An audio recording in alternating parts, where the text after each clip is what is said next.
Hello students, मैं सिर्फ दिनेश कुमार यादव। और देखिए, लास्ट वीडियो में हमने बात की थी क्वेश्चन नंबर 2.5 तक, और इसमें हम जो है इस एक्सरसाइज को कंप्लीट करते हैं। So question number 2.6, 3 capacitor each of capacitance 9 picofarad are connected in series, what is the total capacitance of the combination. तो देखिए, हमारे पास 3 कैपेसिटर्स है। So these are 3 capacitor. Suppose this is capacitor 1, capacitor 2 and capacitor 3। all are connected in series through 120 volt supply. तो यहाँ पर 120 volt की supply के साथ ये जो है कनेक्टेड है। So here V is 120 volt, V is 120 volt. And ये जो है हमारे इनके जो कैपेसिटेंस है वो दी हुई है यहाँ पर 8 पिकोफैराड, 9 पिकोफैराड और ये भी 9 पिकोफैराड। ठीक है। सो this is C1, this is C2 and this is C3। ठीक है। अब देखिए, यहाँ पर हमको क्या करना है, टोटल कैपेसिटेंस निकालना है। तो सिंपल हमारे पास फॉर्मूला है। सो इसका ए पार्ट जो है ये हो जाएगा 1/C is equals to 1/C1 plus 1/C2 plus 1/C3। ठीक है। सो यहाँ पर 1/C is equals to 1/9 plus 1/9 plus 1/9, so it will be 3/9 और C is equals to 9/3, that is 3 picofarad. ठीक है। तो यहाँ पर जो हमारी कैपेसिटेंस है वो हो जाएगी 3 picofarad. So this will be the equivalent capacitance.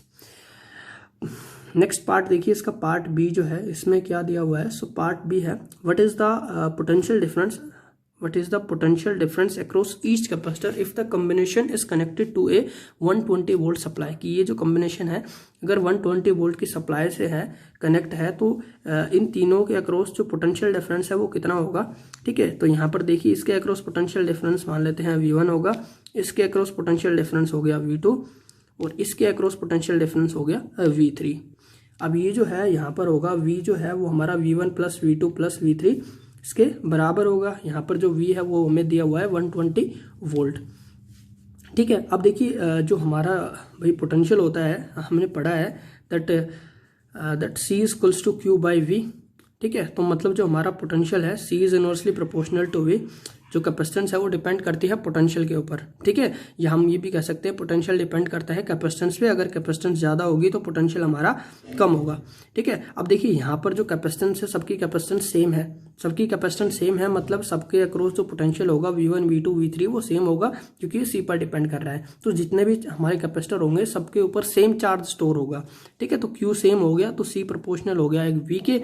ठीक है। और इसका मतलब क्या है, इसका मतलब V1 V2 V3 तीनों यहाँ पर सेम होने वाले हैं। ओके। सो यहाँ पर V1 is equals to V2 is equals to V3। ठीक है। तीनों बराबर होंगे और ये यहाँ पर तीनों बराबर हो गए। सो लेट इनको हम V डैश के बराबर मान लेते हैं। ठीक है। सो यहाँ पर V जो है ये हमें दिया हुआ है 120 volt is equals to V1 so V dash plus V dash plus V dash. So यहाँ पर ये हो जाएगा 3V dash is equals to 120 volt and V dash is equals to 120 divided by 3 volt. So this will be 40 volt. So V dash कितना हो गया, V dash हमारा हो गया 40 वोल्ट। तो यहाँ पर जो है जो कैपेसिटेंस होगी अक्रॉस ईच कैपेसिटर, भाई 40 वोल्ट यहाँ पर जो टोटल पोटेंशियल है 40 वोल्ट यहाँ ड्रॉप होगा, 40 वोल्ट यहाँ और 40 वोल्ट यहाँ, और टोटल यहाँ पर 40 प्लस 40 प्लस 40 120 वोल्ट का पोटेंशियल ड्रॉप होगा। Okay. So move forward to the next question, question number 2.7। सो 3 capacitors of capacitance 2 picofarad, 3 picofarad and 4 picofarad are connected in parallel. तो हमारे पास यहाँ पर 3 कैपेसिटर्स दिए हुए हैं। ठीक है। तीनों पैरेलल के अंदर कनेक्टेड है। सो दिस इज कैपेसिटर 1, कैपेसिटर 2 और ये हमारा थर्ड है कैपेसिटर 3। तीनों पैरेलल के अंदर कनेक्टेड है। ठीक है। और यहाँ पर ये 100 वोल्ट की सप्लाई से कनेक्टेड है। तो मैं इनको 100 वोल्ट की सप्लाई से कनेक्ट कर देता हूँ। तो यहाँ पर देखिए, जो कैपेसिटेंस है यहाँ पर जो C1 है ये हमें दिया हुआ है 2 पिकोफैराड। C2 जो है वो हमें दिया हुआ है 3 पिकोफैराड और C3 यहाँ पर है 4 पिकोफैराड और V जो है दैट इज 100 वोल्ट। ठीक है। तो इस केस में सबसे पहले आपको क्या निकालना है, what is the total capacitance of the combination. So A part में हमें टोटल कैपेसिटेंस निकालना है। तो सिंपल है, ये पैरेलल में कनेक्टेड है और पैरेलल में जो कैपेसिटेंस होती है वो हो गई हमारी C1 + C2 + C3। सो कैपेसिटेंस यहाँ पर हो जाएगी 2 + 3 + 4। So CP equals to 3 + 2 5, 5 + 4 9। So 9 picofarad, ये यहाँ पर हमारी कैपेसिटेंस हो गई। नेक्स्ट इसका जो बी पार्ट है, इसमें हमको पूछा हुआ है determine the charge on each capacitor की, जो हमारे सारे कैपेसिटर्स हैं इन पर कितना चार्ज होगा if the combination is connected to 100 volt supply. तो यहाँ पर देखिए इनके अक्रॉस जो पोटेंशियल डिफरेंस है वो कितना होगा, पोटेंशियल डिफरेंस होगा यहाँ पर V तीनों के अक्रॉस, ठीक है, क्योंकि पैरेलल में है और पैरेलल में पोटेंशियल सेम होता है, ठीक है, बट चार्ज यहाँ पर डिफरेंट होता है। सो ये Q1 हो गया, यहाँ इसका चार्ज Q2 और इसका चार्ज Q3 हो गया। तो ये जो V है, V की वैल्यू दी हुई है हमें कितनी है, 100 वोल्ट, V इज 100 वोल्ट, ठीक है। और यहाँ पर जो C1 है, C1 is 2 picofarad, C2 is 3 picofarad and C3 is 4 picofarad. अब देखिए यहाँ पर जो Q1 है ये कितना हो जाएगा, Q1 equals to C1 into V, Q2 हो जाएगा C2 इंटू V और Q3 हो जाएगा C3 into V। So Q1 is equals to C1 हमारे पास 2 इंटू V की वैल्यू है 100, Q2 जो है वो हो जाएगा 3 इंटू 100 और Q3 यहाँ पर हो जाएगा 4 into 100। So Q1 will be 200, ठीक है। तो यहाँ पर Q1 जो है ये हमारा कितना होगा, 200 पिको फेराड, ठीक है, ये पिको फेराड है यहाँ पर, तो 200 पिको कूलम हो गया यहाँ पर। Q2 जो है वो हो गया यहाँ पर 300 पिको कूलम और Q3 जो है यहाँ पर हो गया 400 पिको कूलम, ठीक है। सो Q1, Q2 एंड Q3 तीनों की वैल्यू हमने यहाँ पर निकाल ली and this is the equivalent potential. Okay, now move forward to the next question. So next question is in a parallel plate capacitor with air between the plates, each plate has an area of 6 into 10 raised to the power minus 3 meter and distance between the plate is 3 millimeter. Calculate the capacitance of the capacitor. तो यहाँ पर देखिए, यहाँ पर हमको basically एक parallel plate capacitor दिया हुआ है, प्लेट्स का एरिया दिया हुआ है, प्लेट्स के बीच में सेपरेशन दिया हुआ है, ठीक है, और हमको निकालना है यहाँ पर कैपेसिटेंस निकालना है कि कितनी कैपेसिटेंस होगी if the capacitor is connected to 100 volt supply, what will be the charge on each plate of the capacitor. तो देखिए दोनों पार्ट करते हैं। तो सबसे पहले हमारे पास यहाँ पर न्यूमेरिकल नंबर 2.8, इसके अंदर हमें एरिया दिया हुआ है। So area is 6 into 10 raised to the power minus 3 metre square. इसके बाद यहाँ पर हमको डी दिया हुआ है, distance between the plate, that is 3 millimetre. So 3 millimetre, इसको मीटर में कन्वर्ट कर लेते हैं। So 3 into 10 raised to the power minus 3 metre, ठीक है, ये हो गया। और साथ में हमें वी भी दिया हुआ है, दैट इज 100 वोल्ट। यहाँ पर सबसे पहले हमको निकालना है कैलकुलेट द कैपेसिटेंस। तो हमको यहाँ पर देखिए कैपेसिटेंस का फॉर्मूला पता है, अगर यहाँ पर बीच में एयर भरी हुई है तो जो सी नोट है वो हम निकाल सकते हैं। C naught will be epsilon naught A divided by D.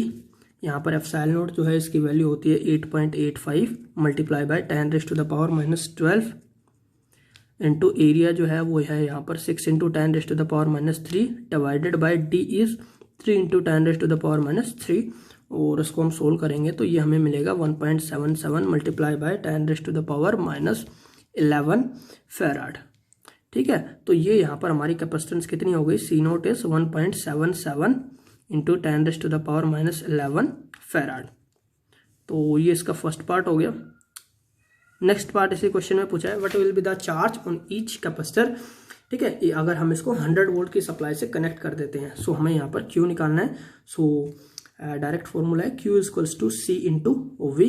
So C naught into V, C naught जो है यहाँ पर दैट इज हमने निकाला है 1.77 into 10 raised to the power minus 11 multiply by V is 100। तो ये कितना हो जाएगा, so Q is equals to 1.77 into ये 10 रेज़्ड टू द पावर 2 और ये 10 raised to the power minus 11, तो ये कितना हो गया 10 raised to the power minus 9 coulomb. So this is the charge, okay. So next question is 2.9.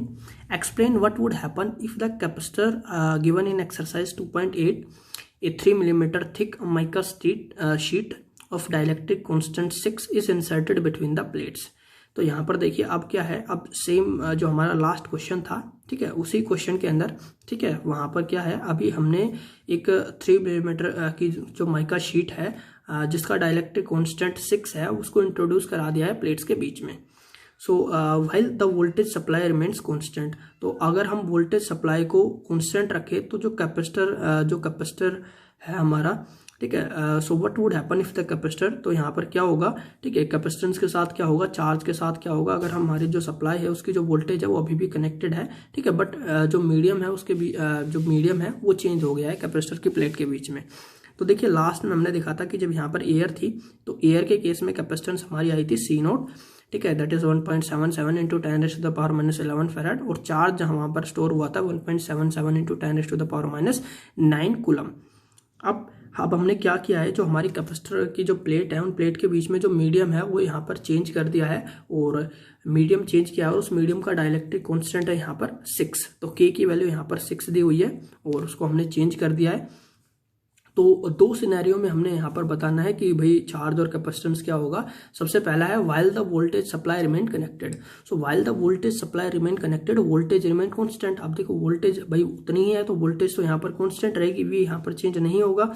सो जो capacitance है अब वो कैपेसिटेंस इंक्रीज हो जाएगी, क्योंकि जो कैपेसिटेंस है वो डिपेंड करती है कि कौन सा मीडियम यहाँ पर प्लेस है, ठीक है, आपने पढ़ा है that C divided by C naught is equals to K। So यहाँ पर जो हमारी नई कैपेसिटेंस अगर वो C डैश है तो वो क्या हो जाएगी K into C naught, because C divided by C naught is equals to K, ठीक है। तो यहाँ पर जो C डैश है वो कितनी हो जाएगी, सो C dash will be K है यहाँ पर 6, और हमारी फर्दर जो पहले कैपेसिटेंस थी वो यहाँ पर थी 1.77 इंटू 10⁻⁻11। तो इसको आप सोल्व करोगे तो ये यहाँ पर हो जाएगा 10.62 इंटू 10⁻⁻11 फैराड। तो अब जो हमारी कैपेसिटेंस है वो बेसिकली 6 टाइम इंक्रीज हो गई है, ठीक है, कैपेसिटेंस जो है वो हमारी 6 टाइम इंक्रीज हो गई है। और यही होता है जब हम एक डाइलेक्ट्रिक प्लेस करते हैं, जितना उसका डाइलेक्ट्रिक कांस्टेंट होता है उतने ही टाइम जो है हमारी कैपेसिटी जो है वो इंक्रीज हो जाती है। तो मतलब अभी ये जो कैपेसिटर है ये ज़्यादा चार्ज को स्टोर कर सकता है, ठीक है। तो ये तो हो गई कैपेसिटेंस की बात। अब इसी में बात करते हैं हम कि भाई जो चार्ज है, चार्ज पर क्या इफेक्ट पड़ेगा। तो जो चार्ज है, चार्ज भी इंक्रीज हो जाएगा ऑब्वियसली। अगर कैपेसिटी क्या होती है, कितने चार्ज को स्टोर कर सकता है। तो अगर कैपेसिटी इंक्रीज हो गई है, कैपेसिटेंस इंक्रीज हो गई है, मतलब चार्ज भी है वो ज़्यादा चार्ज स्टोर करेगा। सो यहाँ पर जो Q है वो भी इंक्रीज हो जाएगा। सो जो चार्ज है, मान लेते हैं charge increases by Q dash, ये Q डैश से इंक्रीज हो जाता है, और चार्ज कितना हो गया हमारा Q dash is equals to, तो Q डैश जो है हमारा चार्ज यहाँ पर हो जाएगा Q इक्वल्स टू CV। तो अब हमारी कैपेसिटेंस से C डैश, और पोटेंशियल सेम है, कांस्टेंट है V। तो यहाँ पर कितना हो जाएगा, so Q dash is equals to C dash, जितना हो गया हमारा 10.62 into 10⁻⁻11 multiply by V, and V is 100, ठीक है। V हमारा जो था वो 100 था, लास्ट क्वेश्चन से हम देख सकते हैं ये, ठीक है। सो 100 वोल्ट, एंड Q डैश जो है ये यहाँ पर हो जाएगा 10.62 इंटू 10⁻⁹ कूलम, ठीक है। सो अब जो है यहाँ पर चार्ज जो है वो इंक्रीज हो गया, ठीक है, चार्ज जो है वो बेसिकली 6 टाइम इंक्रीज हो गया। नेक्स्ट इसका B पार्ट है यहाँ पर, after the supply was disconnected, जब हम इस सप्लाई को यहाँ पर डिस्कनेक्ट कर देंगे, ठीक है, तब क्या होगा। सो B पार्ट है यहाँ पर, so after supply was disconnected, तो अगर हम उसको डिस्कनेक्ट कर देंगे तो भाई देखिए अब हमने सप्लाई को हटा दिया है, तो जो चार्ज है, ठीक है, जो कैपेसिटर है उसने जितना चार्ज स्टोर किया है, देखिए ये हमारा कैपेसिटेंस था, ठीक है, हमारा कैपेसिटर था, ठीक है। तो सबसे पहले इसके बीच में एयर थी तो इसने कुछ चार्ज को स्टोर किया था, फिर यहाँ पर कोई मीडियम भर दिया, ठीक है, तो इसने कुछ और चार्ज को यहाँ पर स्टोर कर लिया, ज़्यादा चार्ज यहाँ पर स्टोर हो गया है, ठीक है। और फिर क्या किया, फिर हमने बैटरी को हटा दिया। तो भाई बैटरी को हटाएंगे यहाँ पर तो क्या होगा, चार्ज पर कोई इफेक्ट थोड़ी पड़ेगा, चार्ज तो अभी भी इस पर उतना ही रहेगा, तो चार्ज यहाँ पर कॉन्स्टेंट रहेगा, चार्ज चेंज नहीं होगा, ठीक है। तो अगर हम सप्लाई को डिस्कनेक्ट कर देंगे तो यहाँ पर जो चार्ज है, चार्ज रिमेन कांस्टेंट, चार्ज जो है यहाँ पर हमारा कांस्टेंट रहेगा। और जो कैपेसिटी है वो यहाँ पर भाई कितनी है, कैपेसिटी जो है वो यहाँ पर वो सेम रहेगी, उस पर कोई इफेक्ट नहीं पड़ेगा। सो जो हमारी कैपेसिटी है वो कितनी हो जाएगी, सो कैपेसिटी जो है, कैपेसिटी और कैपेसिटेंस C डैश वो सेम रहेगी, दैट इज 10.62 इंटू 10⁻⁻11 फेराड। और जो ठीक है ये हो गया। और साथ में अब जो हमारी न्यू वोल्टेज है ये कितनी हो जाएगी, new voltage across the capacitor, so V and V is equals to Q divided by C, and C यहाँ पर हमारी कैपेसिटेंस है C डैश, सो Q जो है ये हमने लास्ट में अभी यहाँ पर निकाला है 10.62 into 10⁻⁻9 divided by C dash, C dash है 10.62 इंटू 10⁻⁻11, ठीक है। और इसको हम यहाँ पर सोल्व करेंगे तो ये यहाँ पर हो जाएगी 10⁻², ठीक है। सो वोल्टेज जो है हमारी कितनी हो गई यहाँ पर, voltage 100 volt. Okay, so now move forward to the next question. So next question is 2.10. A 12 picofarad capacitor is connected to a 50 volt battery. तो एक हमारे पास 12 पिकोफेराड का कैपेसिटर है जिसको हमने 50 वोल्ट की बैटरी के साथ कनेक्ट किया हुआ है। So how much electrostatic energy stored in the capacitor, कितनी एनर्जी यहाँ पर स्टोर होगी। तो देखिए सिंपल क्वेश्चन है, क्वेश्चन नंबर 2.10। सो हमारे पास यहाँ पर कैपेसिटेंस दी हुई है, सो C इज 12 पिकोफेराड, ये हो गया 12 multiply by 10⁻⁻12 farad.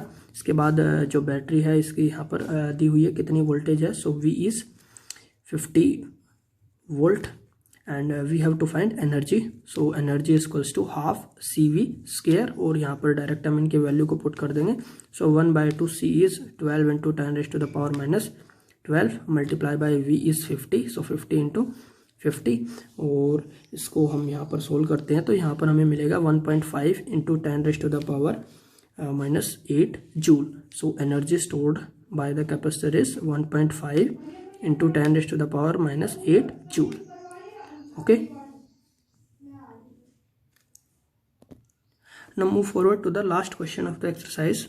So in this question a 600 picofarad capacitor is charged by a 200 volt supply. तो हमारे पास एक कैपेसिटर है जिसको हमने इतनी वोल्टेज के साथ चार्ज किया हुआ है, and it is then connected from the supply and connected to another uncharged 600 picofarad capacitor. इसके बाद हमने इसको दूसरे एक कैपेसिटर के साथ कनेक्ट किया है जो कि अनचार्ज है, ठीक है। So how much is the electrostatic energy is lost, तो कितनी एनर्जी जो है यहाँ पर लॉस होगी इस प्रोसेस में, ये हमको निकालना है, ठीक है। तो देखिए क्वेश्चन नंबर 2.11। सो हमारा जो दो कैपेसिटर्स है, ठीक है, दोनों का जो कैपेसिटेंस है C1 और C2 कितना है, दिस इज 600 पिको फेराड, तो ये हो गया यहाँ पर 600 मल्टीप्लाई बाय 10⁻⁻12 फेराड। इसके बाद जो V1 है यहाँ पर हमको दिया हुआ है 100 वोल्ट, और V2 यहाँ पर कितना हो जाएगा, V2 हो जाएगा 0, ठीक है, क्योंकि हमारा यहाँ पर भाई लास्ट में जब दोनों को हम कनेक्ट कर देंगे, ठीक है, तो यहाँ पर पोटेंशियल हो जाएगा 0।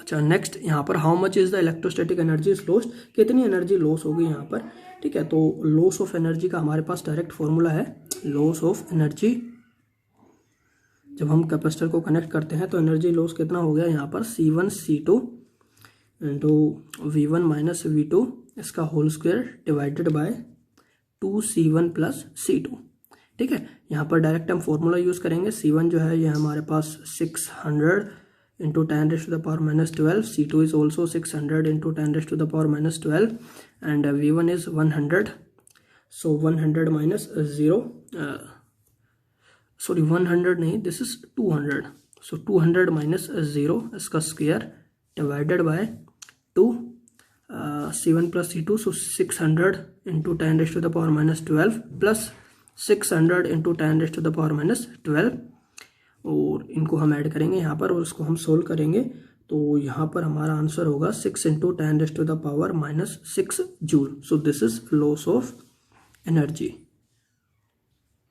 ठीक है। तो जब हम दो कैपेसिटर्स है दोनों को, ठीक है, दो कैपेसिटर है, हमारा फर्स्ट कैपेसिटर है और उसको जब हम चार्ज करके दूसरे कैपेसिटर से कनेक्ट करेंगे, ठीक है, तो बेसिकली दोनों की यहाँ पर जो एनर्जी है दोनों में हाफ ऑफ डिस्ट्रीब्यूट हो जाएगी, ठीक है।